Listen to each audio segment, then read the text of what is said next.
Simple question. What do I think about IBC? I think the concept is great if used efficiently. What bothers me is there are people out there that are using that language and saying, use it to pay for your rent. Use it to pay for your cell phone bill. Well, those dollars will never be paid back because they think a dollar in cash value is their money, and it's not. It's the insurance company's money. It always will be the insurance company's money. It's not mine. And then I can use it. Well, you can, but you better understand the structure of how collateral and debt work, because if you don't, it too will lapse on you. Right. And that makes sense to me as why some companies aren't all that fond of it. I mean, it seemed to me it could be burdensome on some of these companies to, just continually make loans and trying to service loans and all, but when they're really not per se set up to do that. I mean, it's there, it's a feature, but it's not like they've got somebody sitting there who just wants to do loans. So the company that I used to work for is now taking 4 months to process a loan. 4 months. And they think that's cool. Well, if when I first heard this strategy, it was kind of interesting. There are companies out there that have a lot of debt. When I was first learning this strategy, I went to our company's chief investment officer and I asked him the question. I'm concerned about two things. Number one, I'm only going to give you money for 10 years. Yet you're going to be on the hook for 50, 60, 100 years, depending upon the age of the prospect I bring to you. But you're only going to get money for 10. Does that bother you? And he says, if it's priced right, I won't care. If it's priced correctly, I don't care how much I get or how often I get it. And then the next question was, I said, when these people retire, you're going to be sending your money to my client. So not only are you not going to get rate of return on that money, but you're never going to get it back. It'll be taken off the death benefit that, yes, was priced accordingly in the premium. And I get it. You priced the product correctly, but the death benefit is going to be used to repay you. And he said, again, Tom, I don't even know what our debt is. We have so little policy loans. It's not even something that he looks at now. Now, Zale, here's the weird part. When I was talking to him, he was putting new money in at 3. We were spending $1 million in his salary and bonuses to go out and find 3% return. When you take out a policy loan, the insurance company gets 4.6. Wouldn't it behoove them to let every dollar be loaned out than try to be invested? It's a 40% increase in earnings, and he does nothing to get it. It's why Warren Buffett bought a tranche of insurance policies in the 90s from a broker in New York State who was selling a tranche of insurance that no longer was wanted. So old grandpa and grandpa sold their policy to a disinterested, stranger-owned life insurance buyer. And he put it up for auction. And Buffett bought it. Buffett. So when he was asked, why would the world's smartest dude, most successful investor, buy the worst asset as defined by Susie Orman and Dave Ramsey? And his response was, have you ever met an actuary that lost a nickel? He said, I don't have to do a darn thing. And my portfolio is going to grow between 4 and 6% a year by me doing nothing to get a rate of return. And that doesn't include the death benefit. He says some of these people are going to die. And here's what's weird. Zale, he has to pay income tax, corporate income tax on a death claim. He still bought it. You want to find out what your life insurance is worth? Put it on eBay. You'll get an ungodly number of people wanting to buy that contract, and it'll probably be a shell of some of the wealthiest people in the country, or the world for that matter, who get it. See, we've got an industry of people who don't get it, from the insurance company themselves that don't get the power of what it is that they're offering, to the agents that go out and solicit this stuff that don't have a clue how powerful this can be. And then we wonder why most of us fail in life on the insurance side, where there's 1% success rate. Well, this is why. I think we've all been trained stupidly, horribly. Features and benefits. Oh my God. Infinite banking does not talk about features and benefits. It talks about how to use collateralized money efficiently.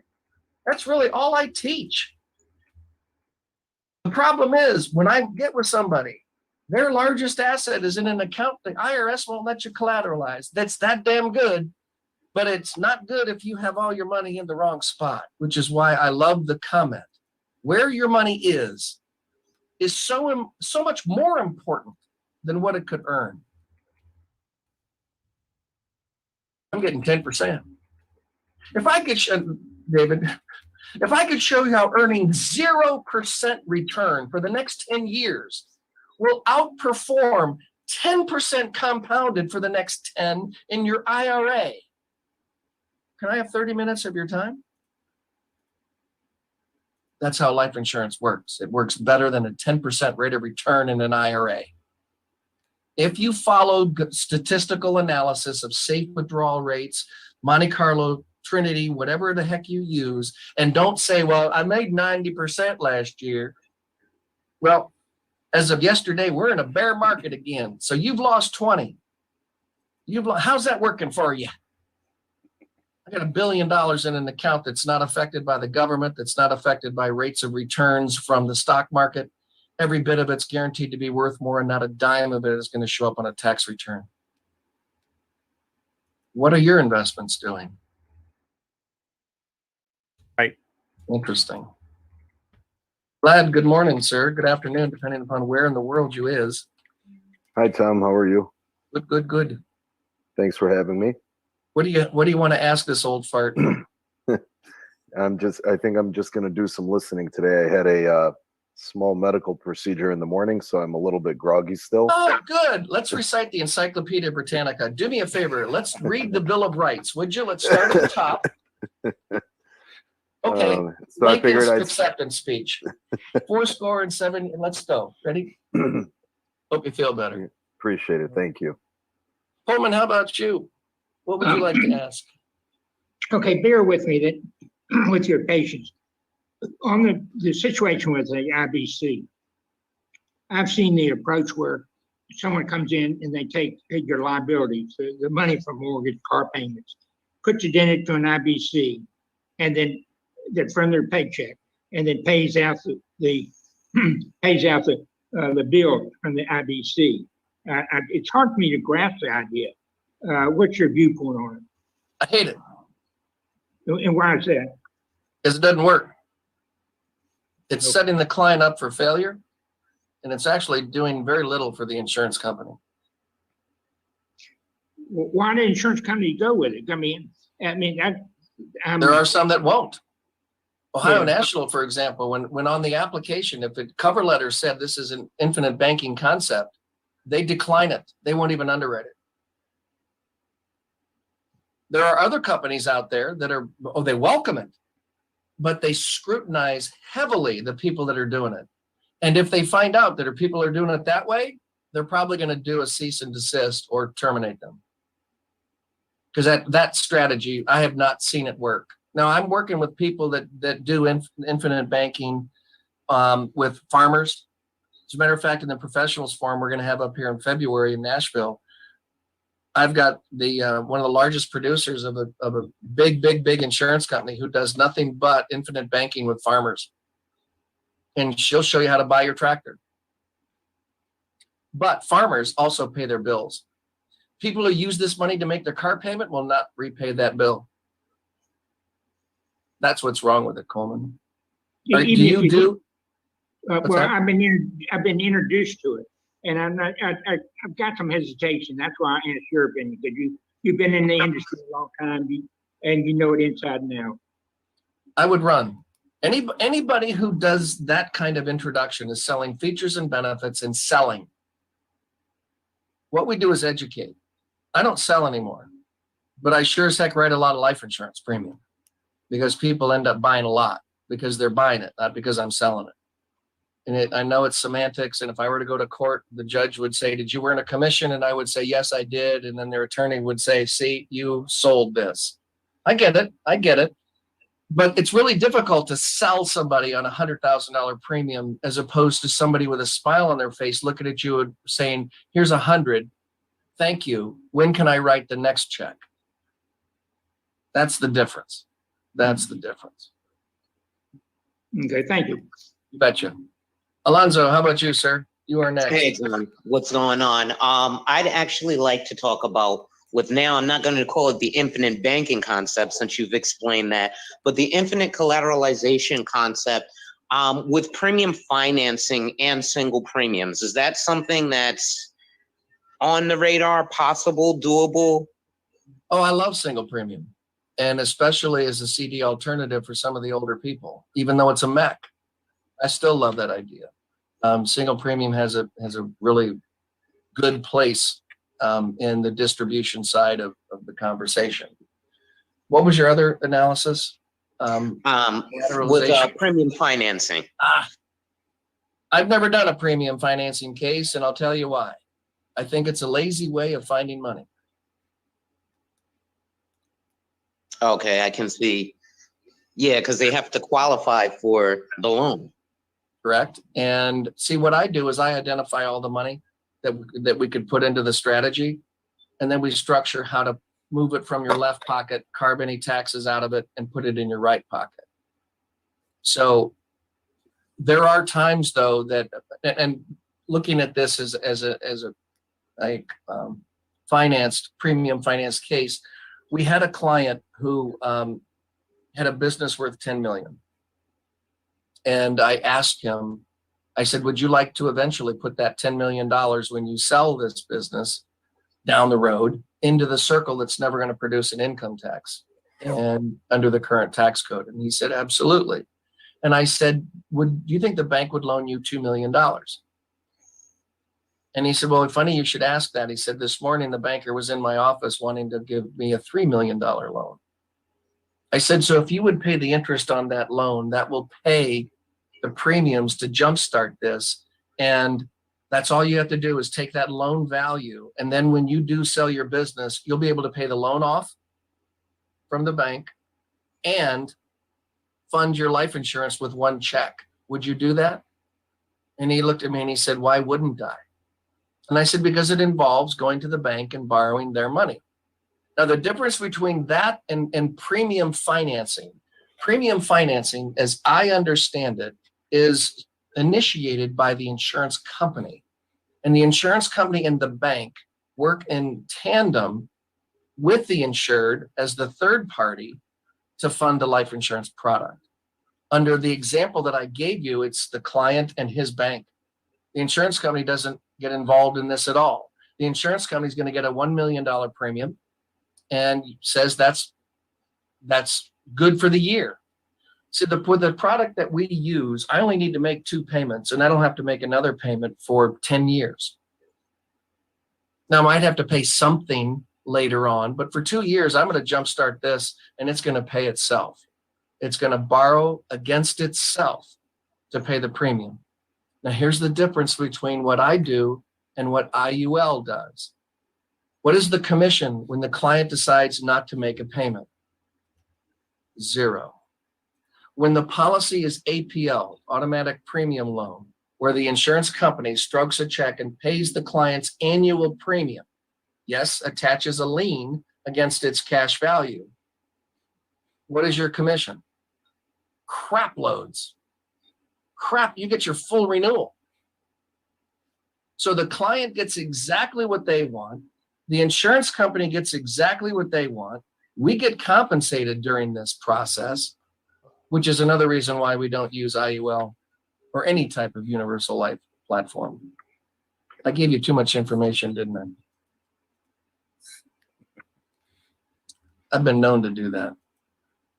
You ask for my opinion, I'll give you opinion squared times 3. Ron Murray, how about you, sir? What is your topic of discussion this morning? I'm just sitting in to learn, really. want to start doing more with index ULs. Wondered what your thoughts are on index ULs. All You right. didn't see his head explode?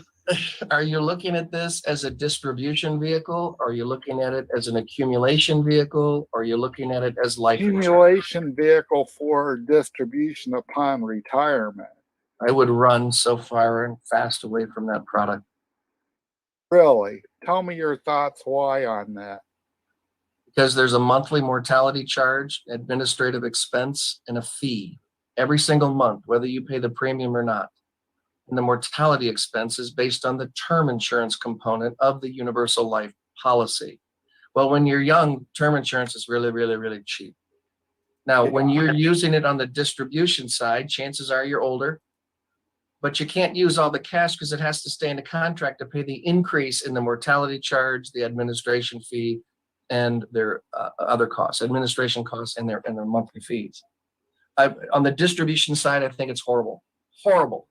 And if you understood sequence of returns and versus average versus actual rate of returns, you would never suggest that to a client. And if you did, if you educated them without giving your opinion on how sequence of returns, the month you decide to buy the index is more important than the index itself. The month you bought it, you're probably going to say, you know what, I don't want to do this anymore. And I'll give you a quick example.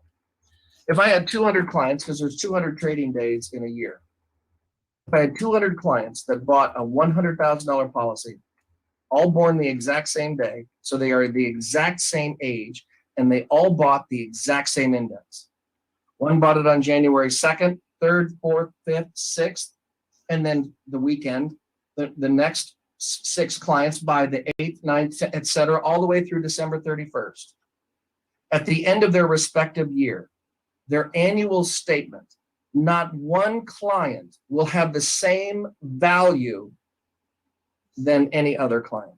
Yeah, I see what you're saying there. So because of the day that I bought, not the index that I bought. And our industry is allowed to tell you, well, if the average, it's an average return of X, well, actual is not average.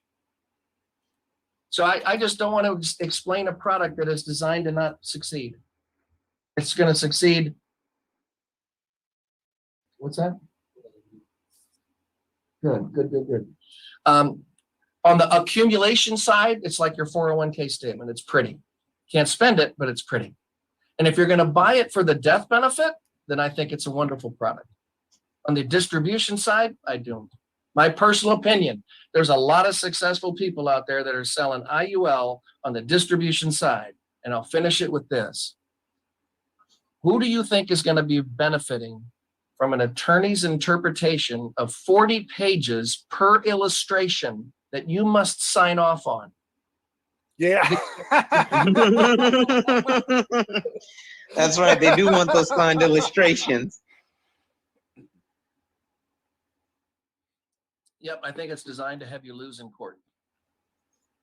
Full disclosure. Okay. I have Yeah, been fully disclosed. It's the size of a New York City phone book. Yeah, those illustrations are lengthy. One more quick question, Tom. With funding these, is there like a sweet spot where it makes sense for clients? Like I'm seeing a lot of stuff online where people are like, if you're not spending $2,000 a month, it doesn't make sense to do. And I think there may be certain budgets that it still fits in. I want to throw up. So here's that is nothing more than a sell. That's selling. It's not allowing someone to buy. That's shoving features and benefits down their throat. Here are facts. Life insurance from participating whole life carriers have bands. They call them size break bands. 50,000 and below has a cost per thousand. From 50,000 and $1 to 100,000, you get a little bit of a discount. Anything over $500,000 in death benefit, I don't care what age you are. And at 30, you sure as heck can buy $500,000 of death benefit for $2,000 a month easily. That's the sweet spot. By face amount. Now, this will blow your mind. The sweet spot by age, 55 to 60. And please don't ask me to explain why. I'm not an actuary. But every illustration I've ever run shows value maximized in that 5-year time frame, which goes against everything that Solomon S. Huebner talked about in the American College. Buy all the life insurance you can when you're young because it's cheap. Yet when you look at it on the distribution side, life insurance cash values are maximized if you buy it from the age of 55 to 60. So when I get someone who's in their late 50s that says, gee, I should have done this when I was young, like, actually, you're in the belly of the sweet spot of this whole strategy. Is there a bad age to buy this? No.